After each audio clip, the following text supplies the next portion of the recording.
Hey everyone, we're going to get started with Cool. the tour and talk today.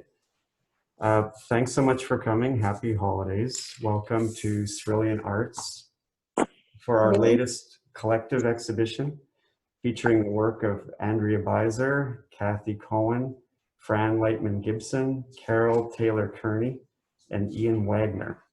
So what we're going to do is start with a walkthrough of the exhibition, and each artist will talk about their work.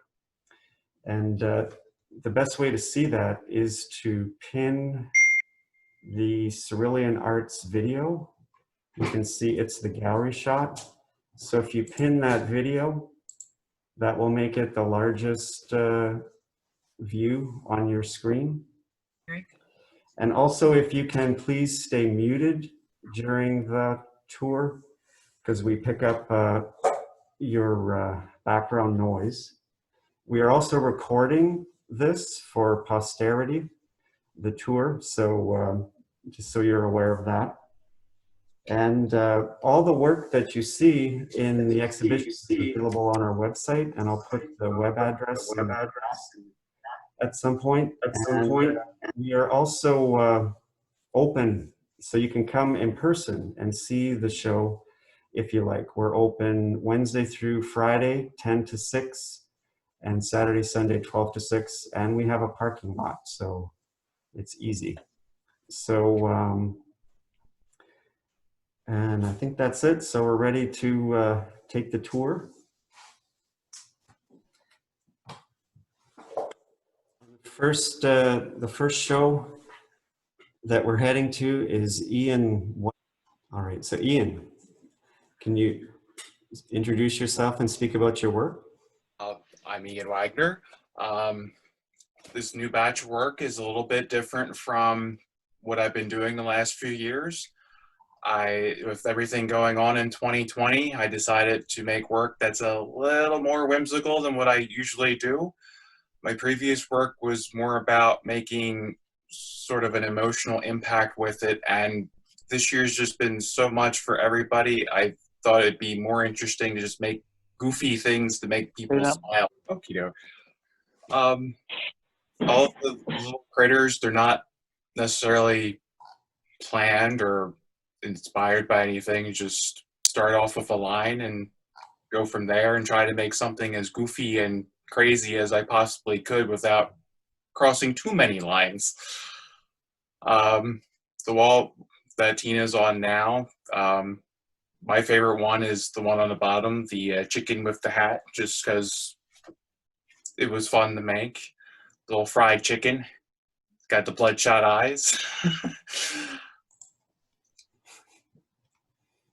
But it was a nice change of pace from the type of work I would normally do, just to work on smaller pieces and take my time with them instead of working on larger pieces with a sumi brush and a bucket of ink and just going to town. It was actually kind of therapeutic to just sit there and make these small intimate pieces and just make details for the fun of it, not just for the sake of the painting, but just to enjoy making something. The trademark pigeon with the giant hat that I always like to draw.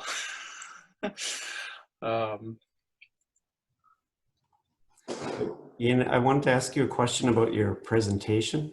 Sure. It's a very clean, consistent presentation here. Was that in your mind, like when you created the works? It sort of was. It's both practical and aesthetic, just from the fact that I had so much work to frame. I decided to go for simpler frames, and I just, so like my old work, I got tired of doing everything in black, so I decided to go with just these plain white frames. I thought they would bring out the ink really well on the paper.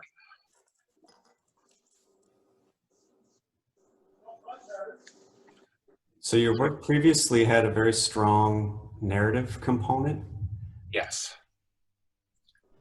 and this is a little bit different, although this group seems to have that spirit. Those are some of the early works. The two with the no, they're early 2020. The rest of the work is pretty much from between July and the end of November. So yeah, kind of changed gears quite a bit once everything started hitting the fan and just needed some sort of escape, I guess, for lack of a better word. Something that wasn't so serious. Yeah, for sure. We all need a break at this point. And kind of a way to showcase my my smart aleck sense of humor. I don't often get to do that, so it was fun to be able to do that with the work. Well, I enjoyed hanging it because I got to spend time with each one and get a good laugh from, from all of them. Here we are again. Sorry about that. That's okay. Ian, how could you do that to us? I'm pretty good at breaking technology this year, so I just have to look at it the wrong way.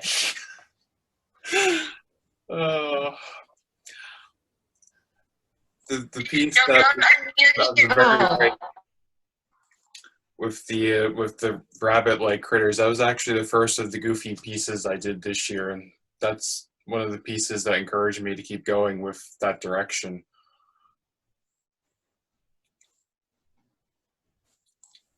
Well, it looks great, Ian. Thank you, Mike. I appreciate the way you and Tina hung it.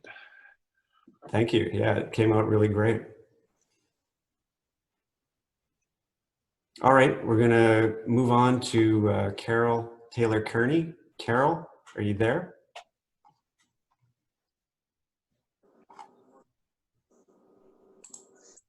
Carol?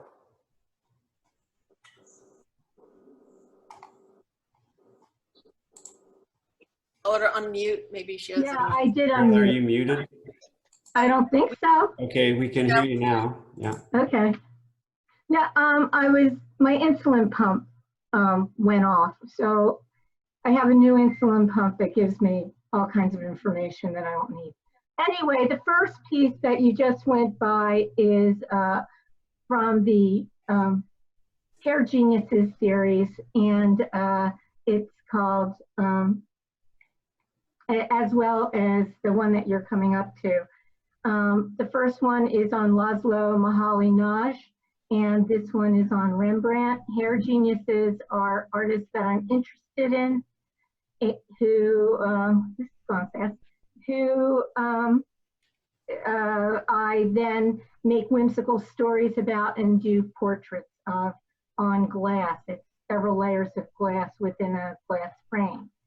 The whole body of work other than the portrait geniuses, which this is Tangled. That's Tim Burton from a photo from the New York Times. This is Eva Hess, called Blowout. And the last one, of course, is Leonardo, called Puppet Master. The rest of the work are selections from a show I had in New York called Process of an Artist's Mind.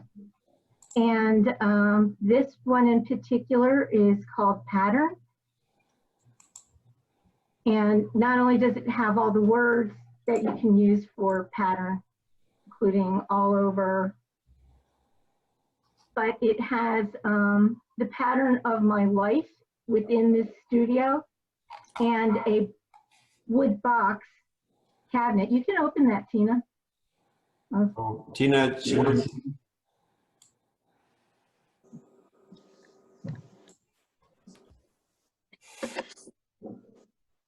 I don't have this Those are clothes that I wore while at work. in this artwork. And it was during a winter where it snowed. And the painting itself shows patterns of behavior within the studio. All these works are Zimmer builds, the larger works. This is another hair genius called Rose is a Rose. This is a portrait of Marcel Duchamp as himself and Rose C'est la Vie.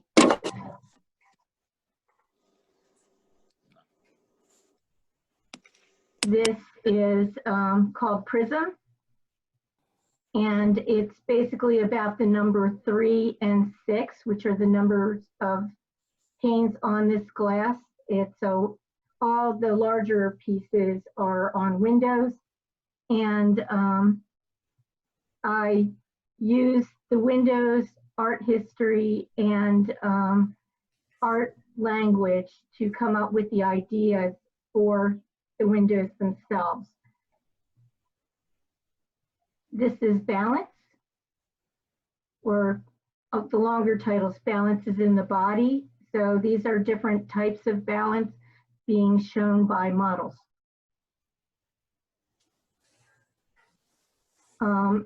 Embodied ideas started with a drawing, a pen and ink drawing on glass, and devolved or revolved into some kind of abstraction. This is Calamity, and it started as a scene looking out of my studio window, and then my imaginings of what goes on outside in that studio window. A lot of these paintings about the studio involve art history, and that artists have always painted their studios. My favorites are by Matisse, of course. This is Studioscape, so it's about nature coming into my studio. So when you're in your studio, you're also in the natural world. This one is still life, and similar to Ian, I like to have a sense of humor when I make work. So still life is a collection of objects that artists might draw or paint. It is also life made still, as when you sleep or you die. And it could also be a robot, which is what is at the top. I made a little robot to include in the piece. So Kara, I'd like to ask you something. Sure. Your work can be very logistically challenging. That is the forms that you choose, and so then you end up with a lot of it's a lot to transport them and move them around and things like that. What are your thoughts about that? Well, I do some. Everyone in my family is laughing. Yeah, your crew. It's your crew. Yes, my crew. Look, when I start doing a work, it's with the idea of a body of work. And when I think of that body of work, I think of the installation of what it will be and what I want out of this particular body of work. So it's not just a single piece. I think in terms of everything that I want the piece to be. And whether I'm a little person, whether that ends up being on a door, and there are no doors here, but there were 2 doors in the Atlantic Gallery, and I have done other doors, or it is factory windows, or it is windows from people's houses. For this body of work, right now I'm working on blankets because I can at least roll them. I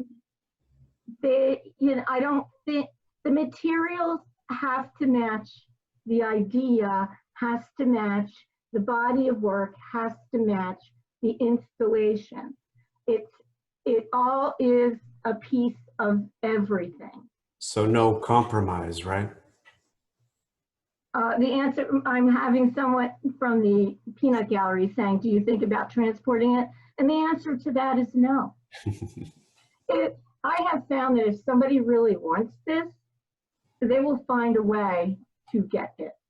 And if I want it to go somewhere, I will find a way of getting it there, even if it means that I pick it up and carry it over my head. I admire your dedication to your vision at all costs. I think that's why John is lying down in that piece. Well, right now he's on a lounger. He's sitting back on a lounger, just laughing at your question. But to me, I'm one of those people who don't think in terms of either commerce, unfortunately, or, where will this go and what will this do? It really is all about my interaction and love of art. Since I can't go do my 1-minute crits right now, my work is getting even more involved than this. So I am trying to do some things that are a bit smaller. And you'll notice the little framed pieces, they're small. Those all fit in a box. Well, you're an artist, and that's all there is to it. So I'm something. That's the way I look at it. Thanks so much, Carol. Looks great. Thank you. Thank All you right. for all the hard work you did. They weren't easy to hang, I'm sure. Now we're heading into Fran Lightman Gibson's room. Fran, are you there? Yes, I am. Fran, what say ye of I yourself and say your work? I'm out of focus, but here I'm in focus now. Yeah. So, people who have seen my work before know that I have a tendency to explore a place, and sometimes it becomes very abstract in a formal sense, and it becomes very abstract in an empirical sense. And this painting was the beginning of COVID. I kept on painting out of my window, my own reality, and it was almost like Close Encounters of the Third Kind, where I painted and drew the same tree until the leaves started to bloom, and then they were coming off the tree. I said, okay, it's time to go back to Philadelphia. So in June, I went to Philadelphia, and I drove around to my favorite places, and I said, it's still alive, it's still here. And these people are surviving, and so is my city, which meant a lot to me in that sense. I have a feeling for a place, and then I remember the history of the place. I remember also how I felt while I lived in Philadelphia for all of my life. I'm the quintessential Philadelphian. I went to college, University of the Arts. I went to Tyler Graduate School. I live 5 miles from where I was born. And there are times where I abandoned Philadelphia, but I always stayed in Philadelphia. So it was very apropos of this crazy year that I just kept on. I actually started this painting that you see in front of you before COVID. And then I just said, I can't go back there unless I'm sure that there's life in Philadelphia. So that's when I went to Philadelphia in June, drove around, and I just said, it's alive. And I just kept on, exploring my places, so to speak. I would like to be able to just extend that into a more abstract kind of world most of the time, where it has a certain energy, just like in music. A lot of my relatives are musicians. I think of transitions, how things join from one another in one phrase, one smooth moment into another, and how it creates a whole. And it's a composite of tempo and mood and a point of view, and it creates the whole overall. And it also has a painterly part to it, because that's just how I express myself in general. So I just stayed in Philadelphia until this show was going to start. I didn't bring anything other than my Philadelphia year, my year of thinking about Philadelphia and COVID, so to speak. I'm very happy to think of all of my influences. They go back into history, art history, real history, Philadelphia history, Walt Whitman, all of the things that touch me and continue to touch me, the music of Philadelphia, the frightening things about being alone in Philadelphia, all of, all of the things that I know about myself.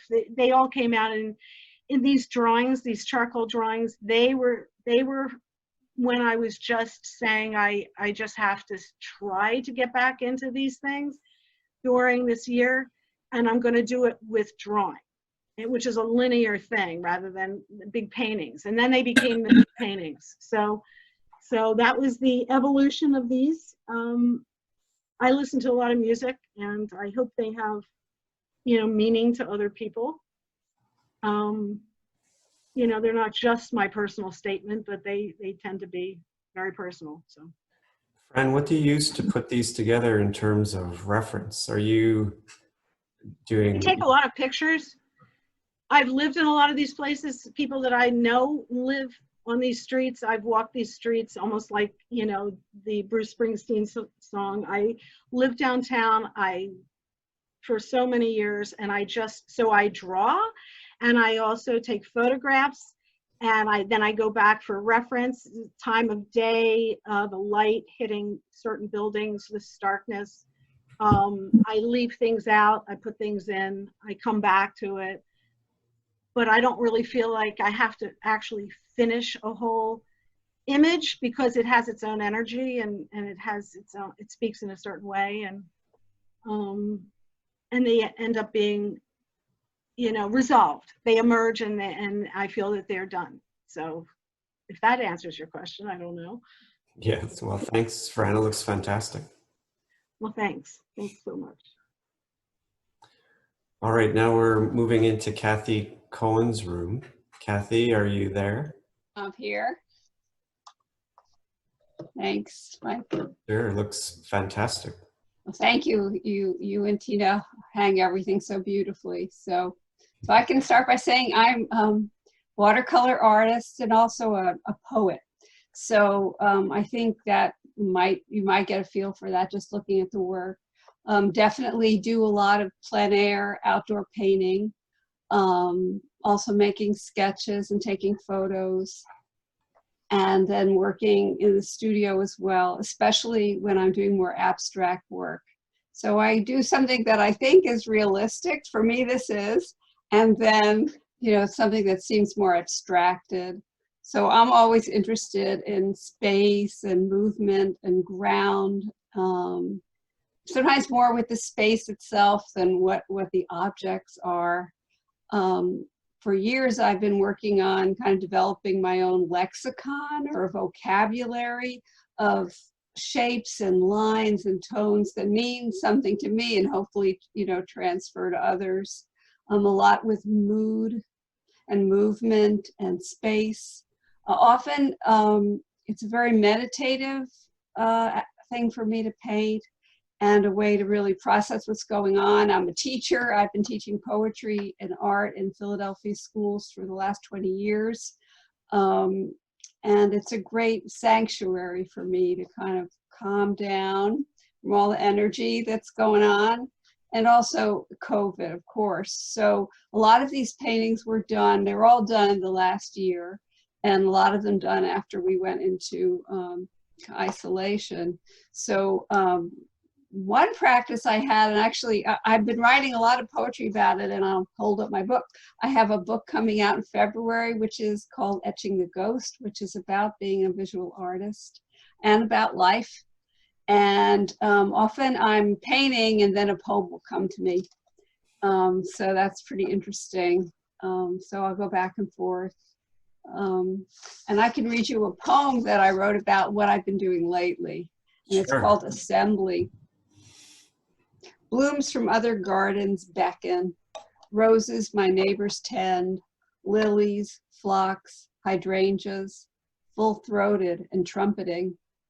I, conversely, wear a mask to trespass, trying not to seem suspicious, snapping photos for the studio where I might sit alone and bask, absorbing angles, shadows, petals and stems, whatever echoes. I paint without plan. Eye and hand don't map a storyline. It's more an assembly of petals, colored glass, wind-blown shards, brushed together, whispering. So maybe that tells you a little bit about my process. There's always something evoked, a lot of images, things that might be a story or a narrative somehow, but maybe more lyrical than a full-blown story. So all this is current work. I have my neighbors to thank. They may not know that I've been kind of jumping into their gardens quickly, taking photos, and then bringing them back to work on them. So Kathy, you go back and forth between abstraction and representational? Yes, I often do. I was doing more representational this during COVID, just because it was so wonderful to get outside, take walks, and see what was unfurling and unfolding in gardens or trees or just views. So I was doing that, and so more of that than usual. I think my first show at Cerulean was all abstract. Yes. I like to paint portraits as well, family portraits. I owe a few to family members. So I like to do that too with watercolor, but this is what I do if left unattended. You know, I'll do this, so. Well, it's a wonderful group, Kathy. Thank you, Mike.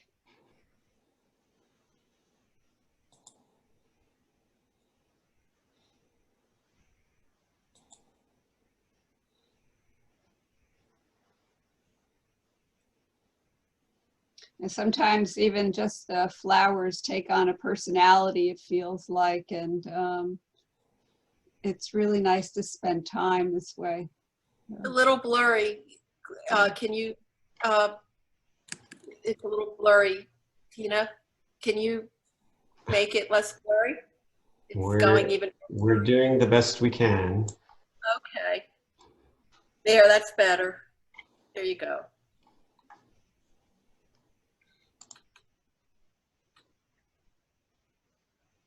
Right. Well, fantastic. Thanks so much, Kathy. Thank you, Mike and Tina.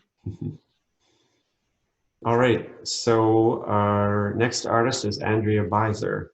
Andrea, are you with us? You I'm might. unmuting. I'm unmuting. Yeah, I am. I have created a series called Alice. It's a cartoon / art series. Little bit about my background. I am a painter, an artist, but I'm also trained as an architect. And you can see that in the work. I originally started doing a cartoon strip called Alice back in the 80s for the Philadelphia Architect, which was a local newspaper in Philadelphia. I did that for about 5 years, and then I put it away for many years. Took a siesta for a long time. And I also at that time was showing my work to a man by the name of Tony Auth. Many of you may recognize his name as the editorial cartoonist for the Philadelphia Inquirer for about 40 years. And he was also won Pulitzer Prize and other things. Anyway, he liked the work and he was very encouraging, but because of my life taking different turns, I got away from the cartoon strip and I got back into painting and practicing architecture and all of that. Well, I happened to show the work to some people I was working with when I was teaching at the Art Institute. And my coworker, Brian Dickerson, who is a very good painter, many of you may know of him, he kept pushing me to bring Alice back to life. He kept encouraging, when are you going to bring her back? When are you going to bring her back? So I had the good fortune of running into Tony Auth at a meeting at the Philadelphia Public Library. He gave a talk, and I asked him if he remembered me, and he did. And I said to him I was working on some stuff and I wanted to show him my work. And he came to my studio and I showed him some of my work that I was doing at that time. And then I started talking to him about bringing Alice back. And he felt like if she wants to come back, you should bring her back. You know, she's bothering you. So I said, okay. So I started bringing her back. And so that was in 2013. And since that time, I've been developing the strip. And presently, this series that you're seeing here is actually all about the pandemic. As soon as we went into the pandemic mode and we had started, you know, we had the lockdowns and the masks, I started creating the strip in response to the different issues that were coming up, such as the health insurance, what happens to people that don't have health insurance, who's going to pay for their treatment, you know, other issues, unemployment. A lot of people have been unemployed, and just dealing with the government trying to get your, you know, your unemployment checks and all of that. And then of course, practical things, you know, with the mask, it ruins, you know, when you put it on, it ruins your lipstick. I'm sure a lot of you are familiar with that, having lipstick all over your mask. Here in this particular one, Alice is trying to deal with her state government in receiving unemployment checks or not receiving them. And it's like a catch-22. They keep, you know, you call them and you can never reach anybody. They keep moving you around the system, and at the end of the day, nothing's resolved. And then you have to go do it again, you know. This particular one is about Tent City, which happened near where I live. About 125 tents popped up one day, and was a group of homeless people and their advocates wanting, you know, this was all a part of the riots and everything that was going on, claiming that they needed housing, which is a major issue, you know, in all American cities. And so anyway, so that was going on for several months. Finally, it was resolved. And of course, Alice feels, and her dogs feel safe, and Bert feel safer inside with what's going on. This particular one is in response to the all the fires that were going on in the summer, you know, out in California, and the burning of the burnings in Brazil of the, you know, what are they called? Can't think of what they're called right now, but you know what I mean. The environments, anyway. So this is what will happen to us if we persist in our actions. We'll be invaded by aliens and they will take us over. This one is one of my personal favorites, and this is Alice having not been to the hair salon in a while. So she says, her hair person says, "I'm going to pluck the hairs growing out of your forehead," and she says, "I'm more concerned about the hairs growing out of my face." So this is another example of one that I got a lot of likes from men. Men find this one very funny. The women, I think it's embarrassing for women, but the men, I particularly got a lot of likes and comments from men on that one. This is a typical dog one, you know, walking, just once walks all the time, right? But at the end of the day, you realize, hey, you know, there's a little special little creature you have there. So the dog says, "Stop complaining, you'll miss me when I'm gone." And this one is called Judgment Day, and she says, "Don't judge me," and her animals, her best friends, say, "Why not? Why not?"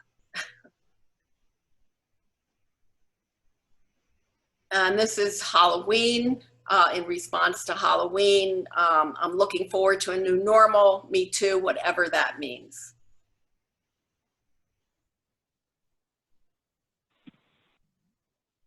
And in this one, I just put out the message for people to go vote. And he says everything's raging, and she says, "Except my hormones." And then the final one, I ended with this one, "Auntie, what time is it?" And she says it's morning again. And then the name of the strip is In America. And it's a quote by Ronald Reagan. So it was also TV ad. So I concluded with the election, you know, so started with the beginning of the pandemic, and that was the conclusion of the exhibit. So Andrea, do you publish Alice anywhere, like online? Yeah, yes, Alice is, she is published in humortimes.com. And in addition to that, I just signed a contract with a very small syndicator. We'll see if it goes anywhere, but I did just do a contract with him. So hopefully it will get up and get going. And of course I am on Facebook under Alice Cartoons and in Instagram. She's also, there's a site, I think it's under my name, but I show the Alice. This one was the way I was feeling after when I was doing, we had to do all that, switch everything over from teaching in person to teaching online, which was, I had 2 courses. I don't know how you guys that had 5 classes did it. It was like, oh my God, it was such a big job to switch everything over. So that's Alice just kind of getting overwhelmed. She's saying, she's telling herself it's all good, it's all good, it's all good. And of course her animals are calling her a liar. So, you know, that was really quite an experience to do all that, but we did it. And you're going Oh, to do this one, the one right at the end, Tina? Tina, the one, no, go to the right, go to the left. This one I think is kind of cute too. It's where she's telling him, you have to stay 6 feet away from me, Steve. And he says, that's not what you told me last night. So that's negotiating social distancing. So Andrea, you're doing a Zoom cartooning workshop with us in January. Yes, I am. I hope I am doing that. So if you are interested in learning some techniques, these cartoons are, by the way, they're ink on Mylar, but there are other techniques that you can use as well. I mean, being the architect, I'm doing architectural process to do the cartoon strip. I put a link to Andrea's course in the chat, so you can check it out. Well, it's wonderful work, very timely. Andrea, thank you so much.